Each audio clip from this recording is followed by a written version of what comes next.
For the next 15 or 20 minutes, I'm going to talk about strategies for algorithmic and autonomous business. Many people are going to think, that's 10 or 15 years away. Given some of the talks we've already heard this morning, I would argue that we're already well on the way to moving towards more autonomous business. And I'll give you a couple of examples. I'd like to start off with a couple stories. If you think about the auto industry, grew up in Detroit, Michigan, thriving community, and in the 1950s, I was born, the auto industry represented huge employment, and the cost to build a car, 25% of that was labor costs. Over the next 60 years, even a little bit less than that, the cost of labor for building automobiles has actually gone down to 10%. And as a result of that, the idea of labor right, so many of the cars are no longer built in Detroit. They moved the factories down south. They got tax breaks. But what's interesting is they're producing twice as many cars with half the number of people. Now, I don't want to comment on the social impact of this. Obviously, there are lots of issues to be discussed. But if we think about another industry, actually quite different, that the auto industry in many ways replaced, think about agriculture. In 1950, as late as 1950, in the developed world, 35% of employment worked in some kind of agriculture. As of 2010, that was under 5%. What makes us think that that isn't going to occur across the board in other industries? In fact, certainly if you think about agriculture, that would be one of the more primitive industries that we've seen. And yet, certainly in places like Holland, we've seen the incredible pace of automation in agriculture, automated farming, using drones, using things like sensors to determine how much fertilizer, how much water, how much other kinds of activities. In fact, like moving to be much more like process manufacturing. You start with seeds that have been hopefully not too GMO'd, but have certainly been conditioned to deal with water shortages or particular fertilizer and so on, and the whole thing is managed throughout the process, including the final sale. One other story, FedEx as an example, over the past 8 years in its Memphis hub has now delivers twice as many packages with half the number of people. In fact, at FedEx's Cleveland ground facility, they don't have any people at all. This is where trucks come up in the front, they dump the packages in, they go through a 3D scanner out the back end, they're going to trucks that will deliver it to local places.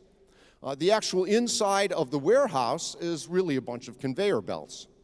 There is one person, a man, this is early morning joke, there's a man and a dog.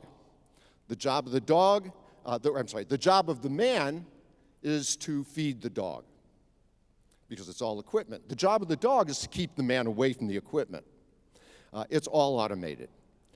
So as we move to where this is all going, if we looked at the past 5 years, one of the things that the digerati have done, and digerati being defined as, in the US, Google, Apple, Facebook, and obviously Amazon, Microsoft as of late, in China, we have Alibaba, Baidu, Tencent. These companies really dominated the digital marketing and digital business, and they automated like crazy. They automated the retail environment. They changed the way that we actually work in the virtual world, that is, exchanges. They automated the supply chains to a great extent, some of the companies I just mentioned as well. And you say, well, that's a long way from algorithmic or autonomous business, and I would argue, well, actually not. In fact, if you looked at the Google search algorithms or the Amazon or Alibaba recommendation engines, there's no human beings involved in those. If you looked at what banks do these days in foreign exchange, that's not done by a human. When Siemens wants to change 100 million euros to dollars, it puts out a bid or an ask that it would like to get dollars for these euros, and typically that's responded to by about a half a dozen bots. They respond in 60 milliseconds. No human being need to apply for this job. Again, think of stock trading in equities. You know, as early as 20 years ago, it was still 25 cents a share. Again, no humans need apply. I was at the New York Stock Exchange a couple years ago. Makes a beautiful museum. Looks kind of like this building. There's no human beings that are trading anymore. You hear the whir of machines. Actually, they're not even whirring. There's a data center with the door closed that is hermetically sealed, kind of jokingly. But again, it makes a beautiful museum, but there's no people on the trading floor. You know, Goldman Sachs used to have 400 traders, now down to a handful. So these are where we're going in autonomous businesses. These activities have increasingly become driven by smart machines and algorithms and bots, and over the next few years, many of you, certainly many of your children, if you haven't experienced it already, have played with the Amazon Echo or the new Google Home or things like that, where you now, it's almost like a servant that will get you information, get you groceries. I have 3 millennials, 2 of which have the Amazon Echo, and it's become almost like an appendage, right? If you thought your mobile phone was an appendage, these things are addictive. Now imagine using some of these in the future, right, to automate further your customer service. Not with the usual press 1 if you want to do this or press 2 if you want to do that. It is automated to the extent that you can actually talk and it talks back.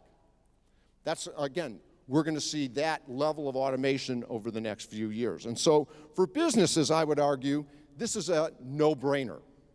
Right? We're going to have to move in this direction. I gave you some examples in industries.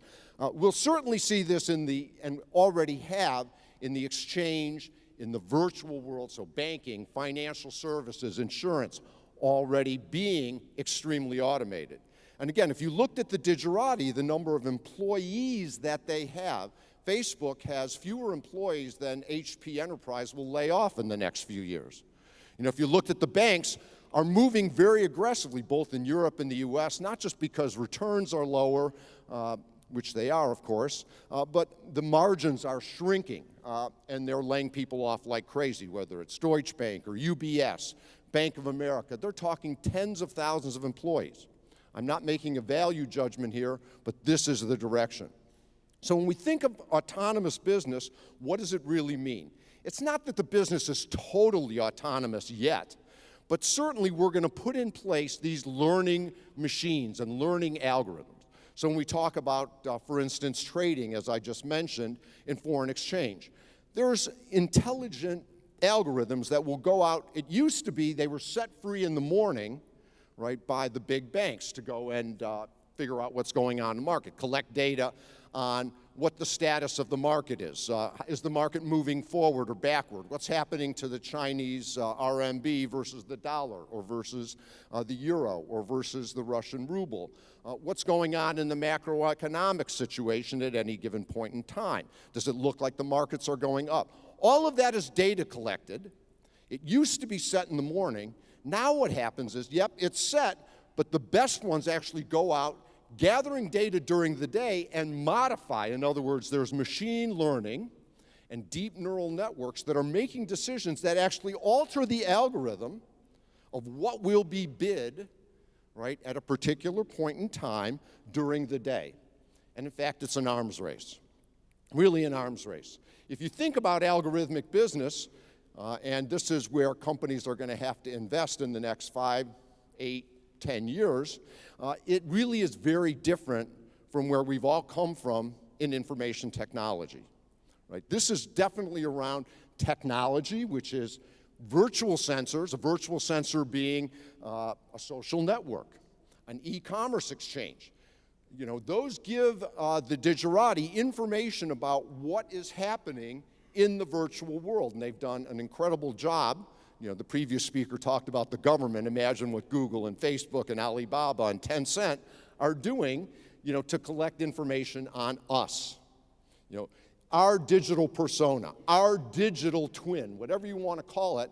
Again, they have mapped that out and have determined what we're doing. And again, with the Internet of Things, with whether it's watches or things that we have in our home, the stool pigeons like Echo or Amazon, from Amazon rather, or the Google Home, that's going to collect even more information about us.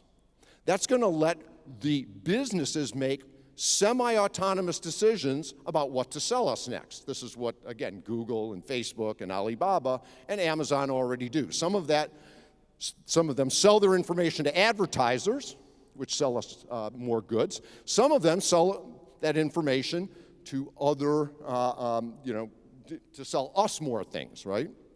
If you're going to play in this, you need to be in the sensor game.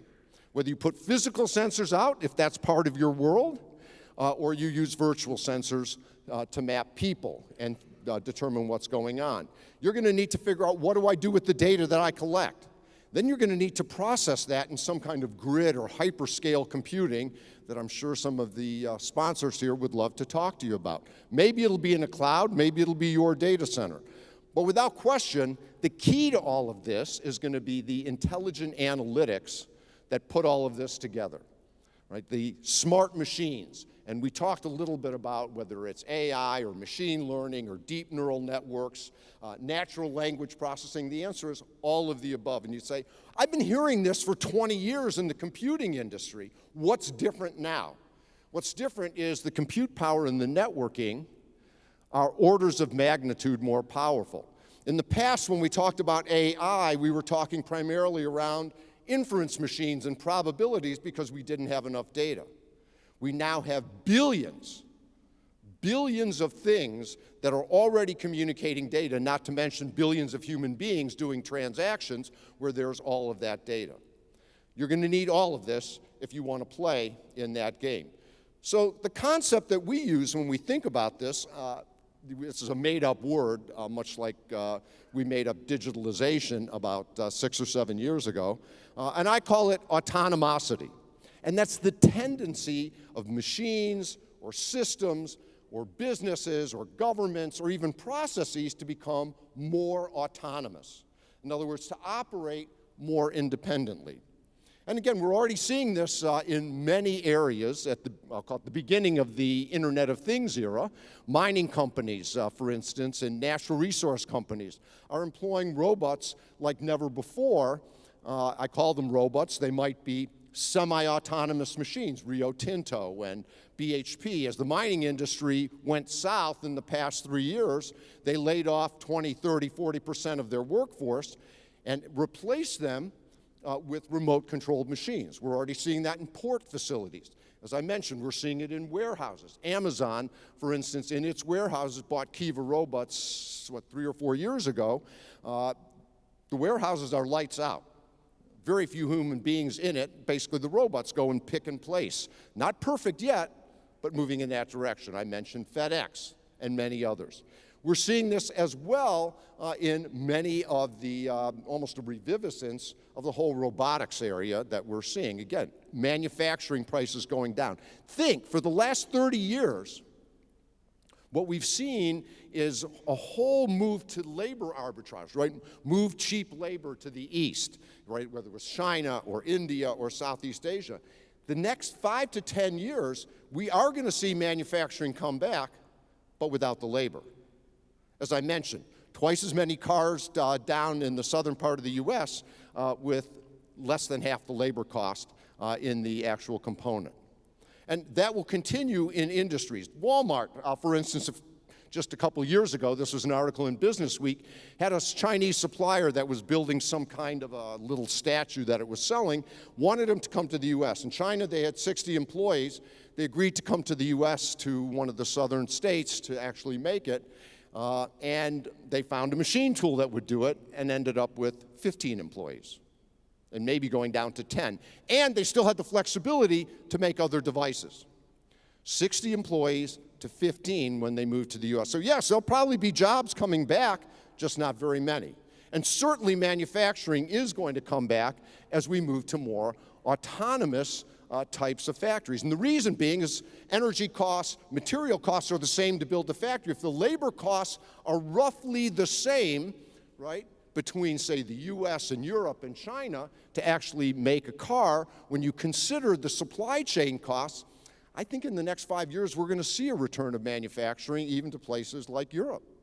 No reason why we wouldn't, just not with a lot of jobs involved. So one of our predictions is that we are going to see some significant disruptions that are digital business.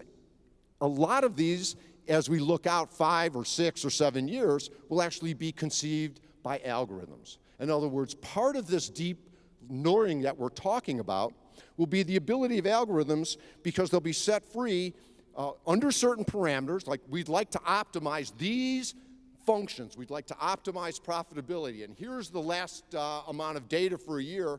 You'd have an algorithm on top of another algorithm actually asking the question, what should we do about this? I can assure you that if you think about what Google or Alibaba or Tencent or Microsoft or some of the people that are working on this have probably already done parts of this, again, in the case of Amazon or Alibaba's recommendation engine, I would argue the algorithms are already, right, starting to form new business ideas or new value propositions for the consumer. By setting the right parameters, and obviously the data is somewhat biased, we can actually begin to do this. So I have no doubt, you'll see an announcement in the next 12 to 18 months that an algorithm actually created a whole new business. Now, again, of course there'll be people behind it, but actually conceived of the components of the business. By 2020, we predict 20% of all business content is going to be generated by algorithms. This could be legal precedents that are searched already. IBM's Watson is doing some of that. Other companies are also, involved in doing some of that research. Think of healthcare research, genomics, where a human genome might end up being 3, 4, 5 terabytes of information. Multiply that by hundreds of millions, and wow, that's a pretty thorny problem when you're looking for a specific gene that might match yours and might match an outcome to a particular treatment. So again, imagine as well, even our businesses, already sports writers, our stories in newspapers are already being generated by these smart machines. Advertising slogans, other, music, while we could argue that, yeah, I could tell the difference actually. These days, not quite so much. In image processing, Stanford University a couple years ago tested some of its image processing versus radiologists and found pretty damn close. All of these things are on the horizon. And of course, if we think about 2020, 4 or 5 years from now, smart machines are going to be the priority investment for more than 30% of CIOs or people that are going to be making some of those decisions inside companies. It might be a chief data officer as opposed to the CIO or whatever we call it at that point. So yes, we are going to see a divergence here, right? The traditional CIOs that we've had for the past 25, 30 years, there's still going to be a job to do managing traditional IT. But that role is going to split, because what we've talked about in terms of data, algorithms, the necessary capabilities are very different way to think about IT. So the good news is, yes, there will be a job for the traditional IT, internal support, ERP, Microsoft Office, all that stuff, security, infrastructure management, whether that's cloud, but there's going to be another job because this data and the algorithms are really important. It may be the same job. You may have maybe the CIO and that splits, or it may be totally split and report to the CEO or the CFO or something like that. If we think about 2018, only a few years away, we estimate that more than 3 million workers globally will be supervised by some robo-boss. In other words, it'll be an algorithm that manages them. Again, we're moving more and more towards that, and many of the, as we try to extend and expand the number of reports, direct reports that a supervisor might have. It's a great way if we can go from 6 to 8 to 10, maybe even 12 or 15. right? But do it with algorithms. Again, I'm not arguing about whether this is good or bad, but this is inevitable that we can manage people more by their output or outcomes that they've done, especially in businesses like ours that are more virtual. Again, happening already. You read about these kinds of experiments, but without question, right, we're moving to more data and analytics in terms of evaluating people. Again, I'm not saying whether that's good or bad, but it's inevitable as we move to more automation. And by 2020, 3 out of 4 digital business startups, I would argue that's even conservative. I could see 80 or 85% of them will employ AI versus maybe 1 out of 8, kind of less than 15% today. Think about that. This is what you need to be investing in. And so while we talk about all this, there are certainly going to be constraints. You know, as we move to these more autonomous businesses, there's going to be regulatory roadblocks. You know, 5 years ago, we're only talking 5 years out, when you were talking about autonomous cars, it was still, really? Those aren't going to happen. Today, it's recognized. Yeah, it may take a little bit longer, but it sure seems inevitable. There's enough things that are happening and enough issues out there that we're moving well along, certainly for commercial fleets. Legal and intellectual property issues of smart machines. Intellectual property, who owns it? You know, we talked yesterday about blockchains as a way to manage that. There could be employee resistance. I think some of the backlash we're seeing in all industries, you know, because of the labor being dispossessed and so on, that could increase over the next 5 years. We're going to have to get through that. And also developing talent, customer backlash. For instance, poor digital ethics, where you're collecting information without talking to people. So last but not least, let me end with the winners in this autonomous business race are going to be those companies that understand the whole data world, how to collect data, because you got to get the data to feed the algorithms. You have to curate that data, which means you have to secure it, as our last speaker talked about. Make sure that you have the right privacy, ethics, tell your customers, transparency, figure out how you're going to actually put it in a specific place. Then you're going to have to correlate and contextualize it to, well, what are we going to do with this data? You know, how are we going to monetize it? At least at a conceptual level, start thinking about that level of correlation. Some people call that cleansing, which is part of what you also have to do.